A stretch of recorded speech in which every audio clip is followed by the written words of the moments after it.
Welcome to the Real News Network in Baltimore. I'm Kim Brown.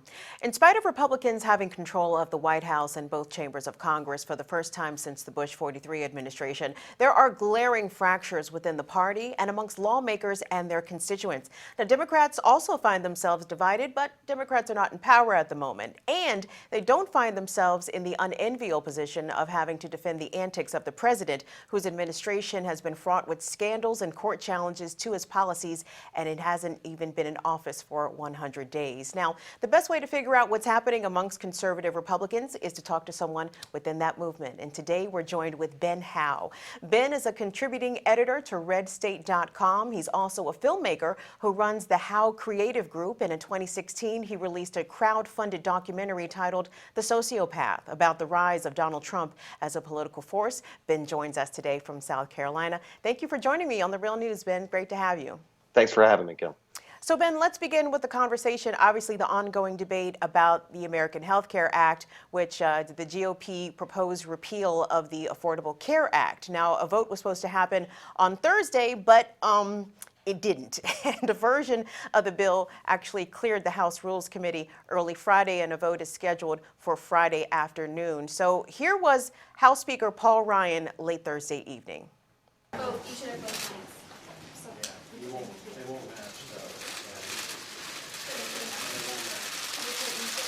Hi, everybody. For 7.5 years, we have been promising the American people that we will repeal and replace this broken law because it's collapsing and it's failing families. And tomorrow we're proceeding. You have the vote? You have the vote? You have the vote?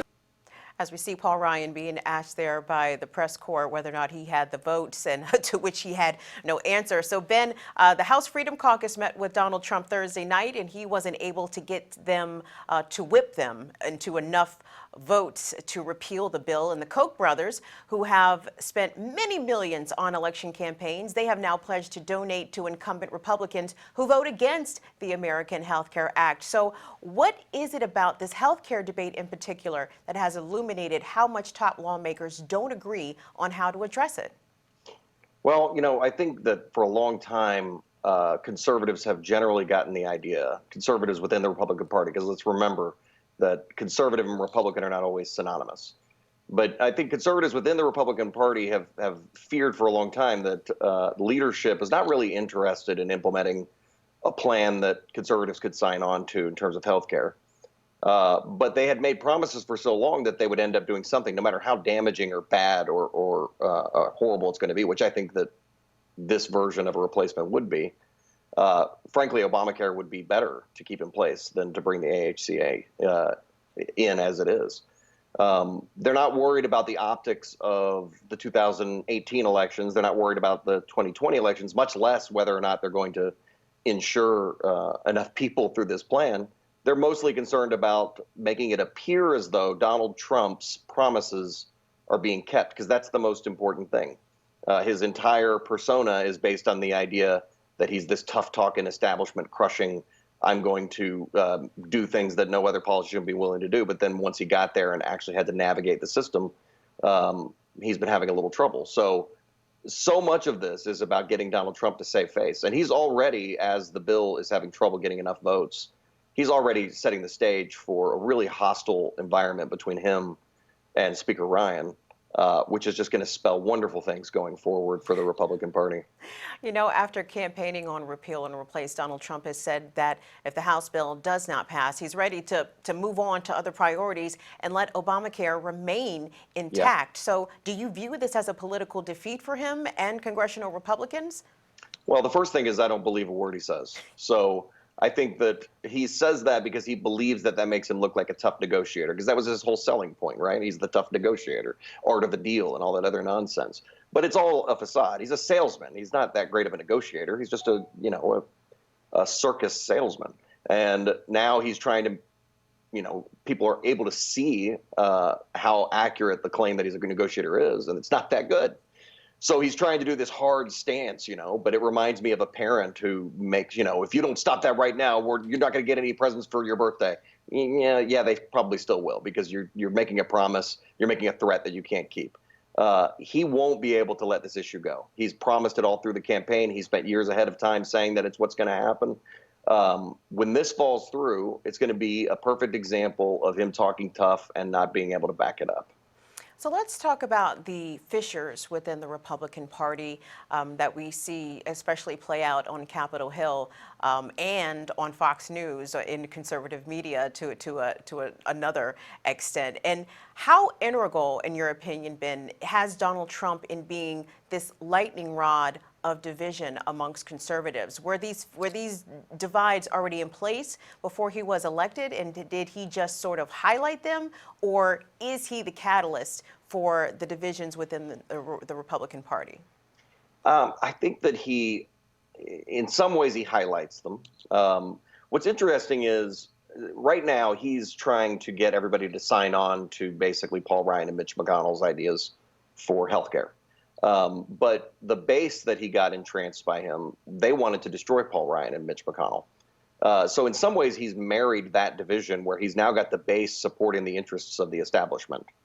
But overall, yes, what he brings and has brought for the last year and a half or 2 years since he first came on the scene is he shines a light on the complete lack of principles and convictions in the Republican Party.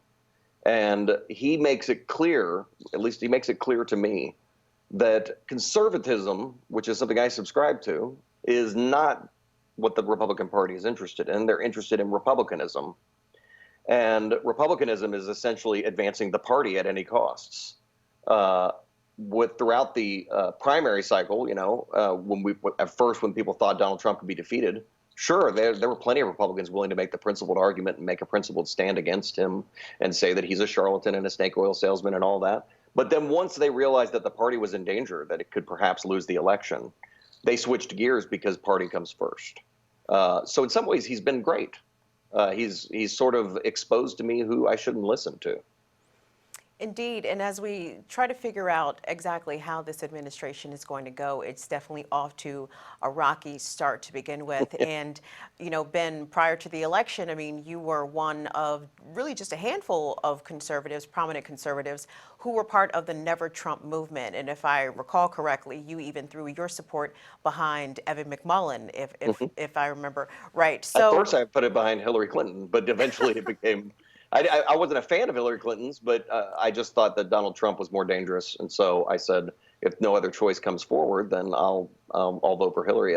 Evan eventually came forward, and I voted for him instead.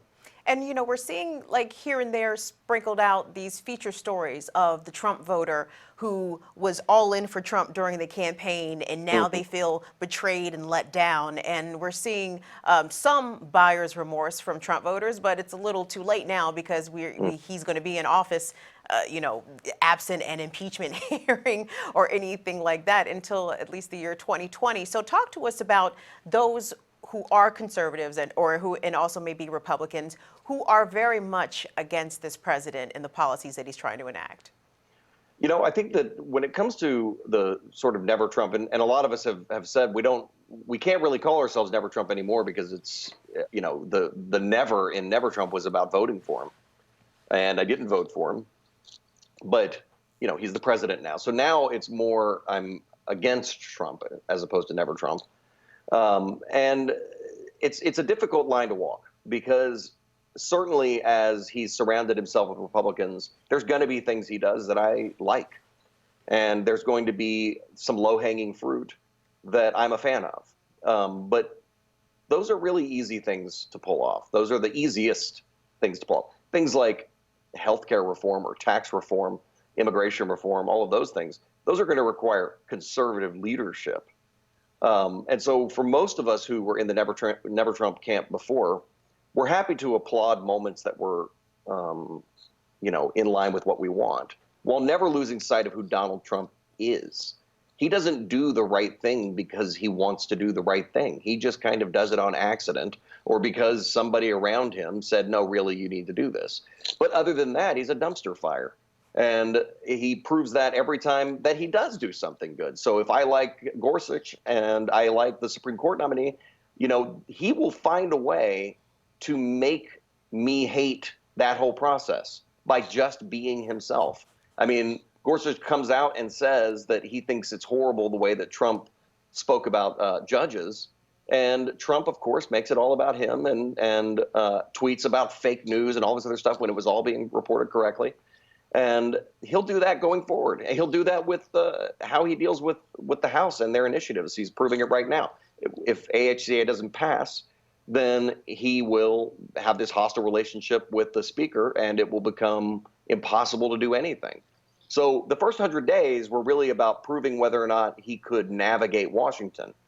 And for never Trump folks like myself, it was sort of vindicating. No, he can't. And it can't get better from here unless a 70-year-old man suddenly decides to have a life-changing moment.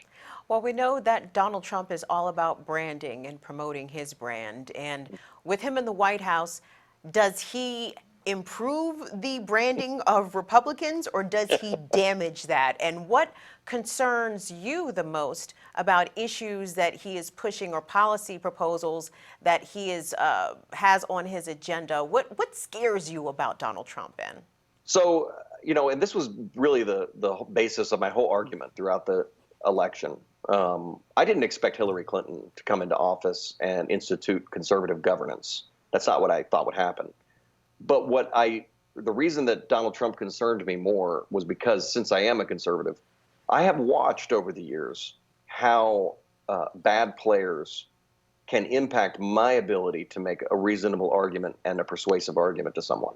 So, for instance, if I was to make the argument that lowering taxes is good and good for the Treasury, good for the revenues, if I was to make that argument, it is undercut by the fact that George W. Bush grew huge deficits and debts while he was in office after he cut taxes. Well, from a conservative point of view, I would be quick to point out that he didn't cut spending, which needs to kind of go with that, and he didn't do it. But it doesn't matter. The die was cast now. People look at that issue and say, what are you talking about? Cutting taxes doesn't do that. We had huge debts and deficits. He spoiled that issue for me. Donald Trump is like a spoil machine. He's just going to go through every conservative thing I care about and do either a partial measure that ultimately makes it implode in on itself, or he will call it something good, like he's doing with healthcare right now, call it conservative when it's not. And in 4 years, when people are tired of his crap, they're going to tie his crap to my beliefs. So, people were like, oh, but we have to worry about the next 4 years. We have to worry about the Supreme Court and all these other things. And I'm like, the next 4 years are very important, but I feel like the next 16 are more important. The next 20 are more important. And if we don't have the ability to mount an argument anymore, then what are we doing? And I feel like that's what will happen. I feel like he's going to make it very difficult for conservatives over maybe a generation if we're not careful. Indeed. Donald Trump having control of the White House, Republicans have control of Congress, and yet nothing's getting done. Yes. So we appreciate you joining us. We've been speaking with Ben Howe. He's a senior contributing editor to RedState.com, also a filmmaker. Check out his movie, his documentary about Donald Trump's rise to political power. It's called The Sociopath. Hey, Ben, we really appreciate you making some time to speak with us. Thank you. Thank you. Thanks for having me. And thank you for watching the Real News Network.